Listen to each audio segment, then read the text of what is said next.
I'm Kylie. Standing outside the fancy restaurant, the cold October air stings my face, and my hands tremble uncontrollably. Just a few minutes ago, I was supposed to be celebrating my 32nd birthday, but instead, I walked into a nightmare. My mother-in-law, Vivian, stood up in front of 45 guests, looked me straight in the eye, and said, "I'm ashamed we have a daughter-in-law like you in our family." The words hit me like a punch to the gut, and the room fell into an eerie silence.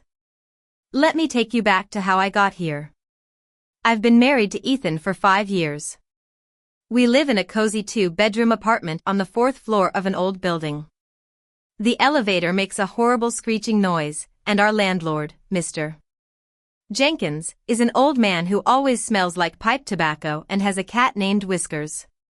It's not a luxurious life, but it's real, and I've built it with my own hands.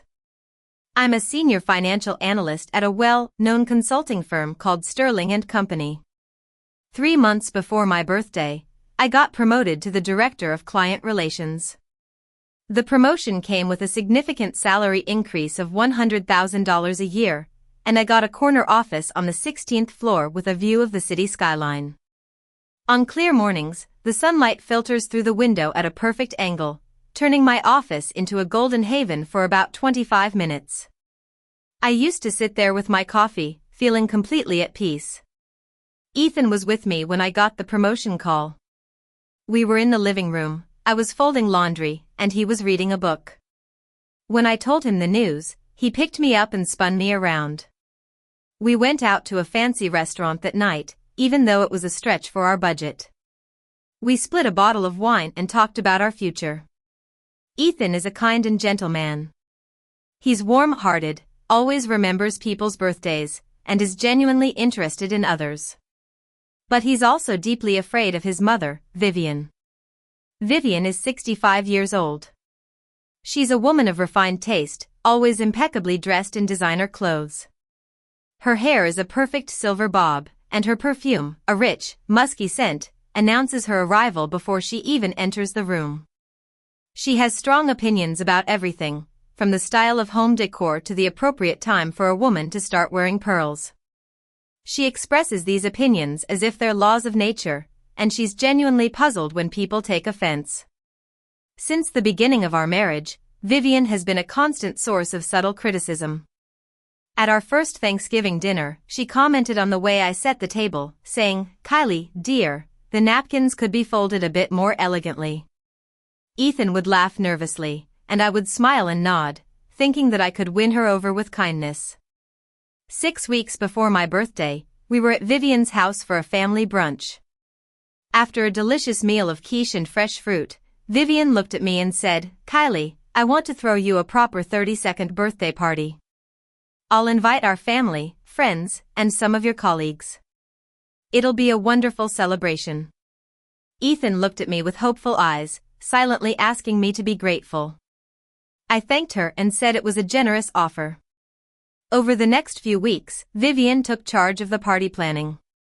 She called me twice a week to update me on the caterer, the flowers, and the guest list. She asked about my preferences, but I soon realized that she was just going through the motions. The flowers she chose were white lilies, which are beautiful but have a strong, almost overpowering scent. The music was a classical orchestra, which Ethan and I found a bit too formal. 3 weeks before the party, I met my best friend, Lily, at a coffee shop. I told her about the party, saying, "Vivian is really putting in a lot of effort. It's so generous of her." Lily looked at me with a knowing look and said, "Kylie, when has Vivian ever done something generous without an ulterior motive?" I didn't want to believe her. I thought about all the times Vivian had been critical but also about the delicious meals she'd made for us. I said, "I think she's trying to be nice." Lily just sipped her coffee and didn't argue. The week before the party, Ethan started acting strange. He came home late on Tuesday, quieter than usual. He ate dinner without really tasting it and stared at his phone without reading it. When I asked if he was okay, he said he was just tired. I noticed, but I didn't press him. I've learned over the years to give him his space, but now I realize it was also because I was afraid of what I might find out. 2 days before the party, Vivian called to go over the final details. She mentioned that Ethan's cousin, Mark, and his wife were flying in from Chicago. She also said she'd arranged a special toast sequence, family first, then friends, and a final toast from her. She said it would be a mother's words to welcome you fully into the family. I was so excited that I didn't think about the implications. On the day of the party, I spent 2 hours getting ready. I wore a deep purple silk dress that I'd bought specifically for the occasion. My mom, who had flown in from Seattle, helped me with my hair. She said, "You look stunning, honey. This is your day." We arrived at the restaurant at 7:45. The private dining room was exactly as Vivian had described it. The white lilies filled the air with their sweet smell, and the orchestra played softly in the background. There were 45 people seated at long, linen-covered tables. I recognized colleagues, friends, and Ethan's family. Everyone stood up and greeted me with smiles and hugs. I looked for Ethan. He was standing near the bar with his brother, Jake. When he saw me, there was a strange look on his face. He kissed my cheek and said I looked beautiful. I thought, this is going to be a perfect night. Vivian was at the front of the room, talking to a woman I didn't recognize. She was wearing a black suit that looked very expensive. When she saw me, she gave me that practiced smile and said, "Kylie, darling, you look lovely. But purple is quite a bold choice." I just smiled and walked away, trying not to let her comment get to me. Dinner was amazing. The food was delicious, and I had a great time talking to everyone. The toasts started, and they were all wonderful. Jake's toast was funny and touching, and my mom's toast was short and sweet. Lily raised her glass and talked about my strength and determination. Then, it was Vivian's turn. The room fell silent as she stood up. She held her champagne glass with a steady hand and looked around the room. Then she looked at me and said, "I want to be honest. I've watched my son, Ethan, build a life with you. He supported your career, made sacrifices for you. And I feel I owe it to this family to say what I've been thinking for a long time. I'm ashamed we have a daughter-in-law like you in our family." The silence that followed was deafening. I could hear my heart pounding in my ears. I looked around the room and saw the shocked expressions on everyone's faces. Ethan sat there, silent. I stood up, smoothed my dress, and said, "Thank you for finally saying out loud what you've been thinking for years. Everyone here knows exactly who you are." Then I walked over to my mom and Lily and told them to get their coats.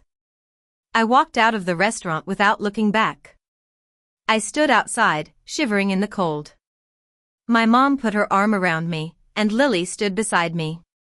We waited for Ethan. He didn't come out for 25 minutes. When he finally did, he said, "I'm so sorry, Kylie."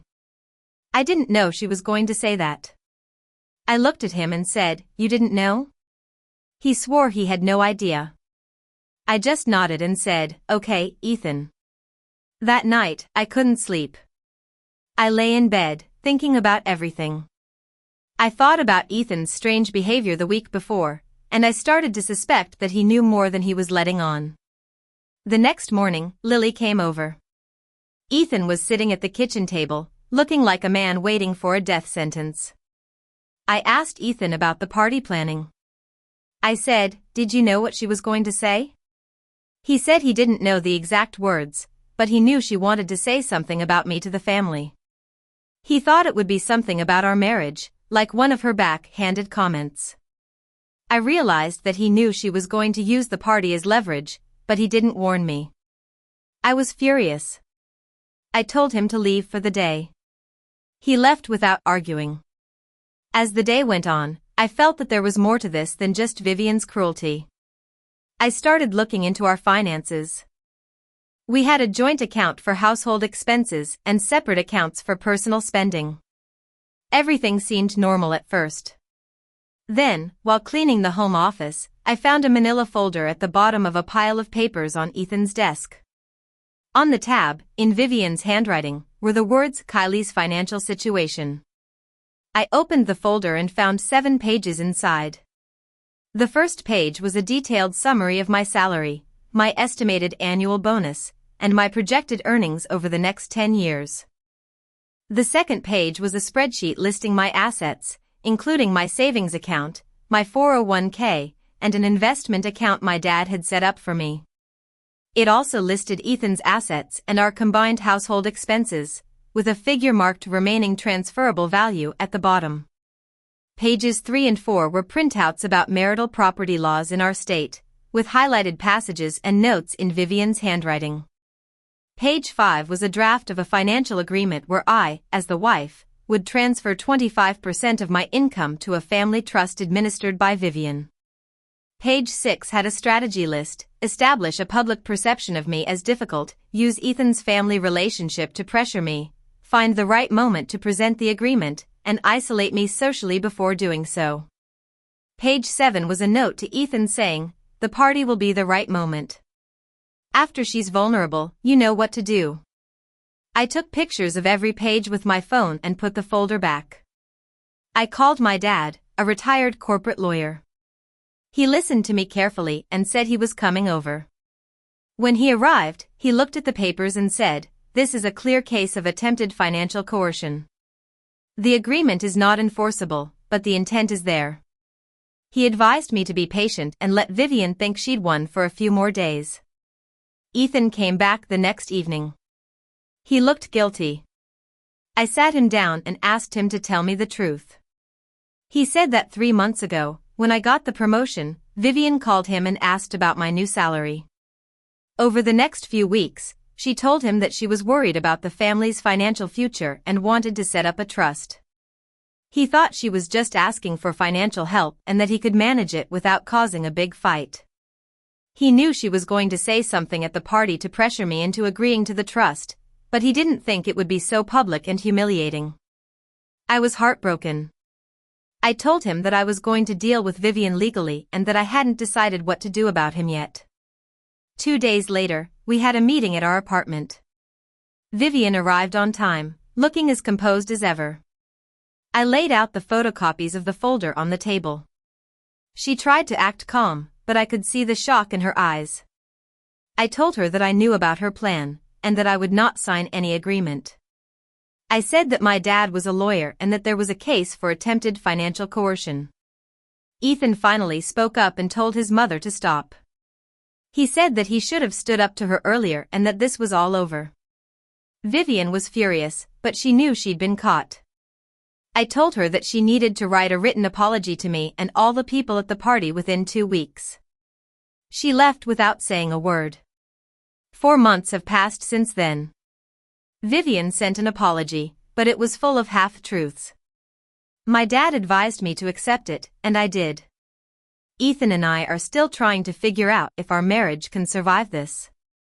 We're in therapy, and it's helping. I still have my corner office, and I still enjoy those 25 minutes of golden sunlight every morning. I have Lily, who's always there to listen, and my mom, who's proud of me.